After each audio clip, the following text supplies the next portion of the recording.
जब मेरा सिलेक्शन हो गया 97 में, मतलब 96 अटैम्प्ट में पहली बार में मेरा सिलेक्शन हो गया था, मैं एक्सटेंशन लेके तैयारी कर रहा था और डीयू में मैं पढ़ा भी रहा था उस समय। तब मैं शायद डीएवी कॉलेज में था या अग्रसेन को, मैं 2 जगह पढ़ा है डीयू में, तो उनमें से किसी कॉलेज में पढ़ा रहा था उस समय में।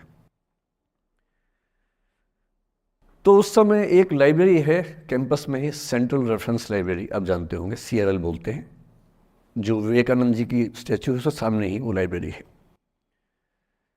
उस लाइब्रेरी में नीचे सब बैठ के पढ़ते हैं और टॉप फ्लोर पे रिसर्च फ्लोर है जहाँ MPhil PhD वाले बच्चे पढ़ते हैं। मैं उस समय शायद PhD कर रहा था या MPhil खत्म हुई थी, वहीं बैठता था, पढ़ता था रोज़। कई दोस्त पढ़ते थे हम लोग वहाँ।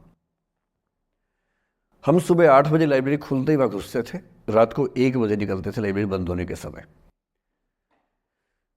तो वहाँ एक छत थी, छत पे छोटी सी कैंटीन थी जहाँ हम लोग जब जब बोर होते थे दिन में 3-4 बार जाके चाय पीते थे।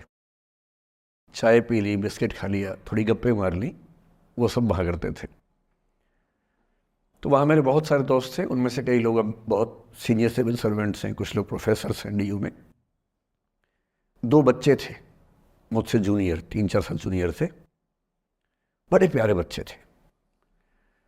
मुझे उस समय तक पढ़ाई लिखाई का शौक अच्छा खासा हो गया था, तो वो रोज़ मेरे साथ बैठते थे केवल बात करने के लिए, किसी मुद्दे पर बहस करनी है तो बहस होती थी, समझते थे।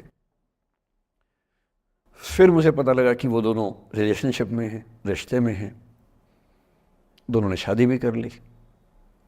उनकी योजना डीयू में पढ़ाने की थी या सिविल सर्विस की भी थी शायद, पता नहीं। मेरा इंटरेक्शन बहुत ज़्यादा उसके बाद रहा नहीं उनसे, क्योंकि मैं सर्विस में चला गया था। इतने जिज्ञासु बच्चे थे दोनों, इतने जिज्ञासु कि उनसे मिलकर तबीयत खुश हो जाती थी, कि हर चीज़ जानने का मन करता था उनका, हर विषय पढ़ने का मन करता था। एकदम जीवन से भरे हुए बच्चे, आंखों में चमक ऐसे। फिर दोनों की शादी हुई तो मैं शादी में जा नहीं पाया, क्योंकि मेरा रिश्ता सिर्फ लाइब्रेरी में 1 घंटा गप मारने वाला था, उससे ज़्यादा था नहीं रिश्ता उनके साथ। फिर सुनता रहता था कि मैं सब बढ़िया चल रहे, पढ़ाई कर रहे हैं, तैयारी कर रहे हैं।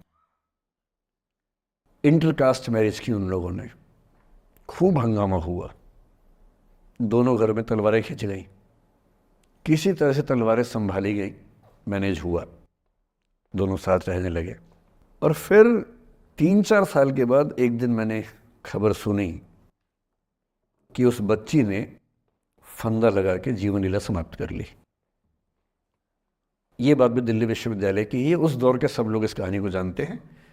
मेरे ख्याल से दोनों कहानी आपके प्रिंसिपल मैडम जानती होंगी, नहीं ध्यान कर पाएंगे तो मैं उनको जैसे नाम बोलूँगा अकेले में वो तुरंत समझ जाएंगे मैं किसकी बात कर रहा हूँ। मैं आज तक नहीं समझ पाया कि ऐसा क्या हुआ होगा। तो बाद में अनुमान जो हुआ वो ये, इंटरकास्ट मैरिज, परिवार का दबाव, समाज का दबाव, आपस के दबाव, टॉक्सिक रिलेशनशिप, अंत में उस दबाव को न झेल पाना और जीवन समाप्त कर देना, ये हुआ।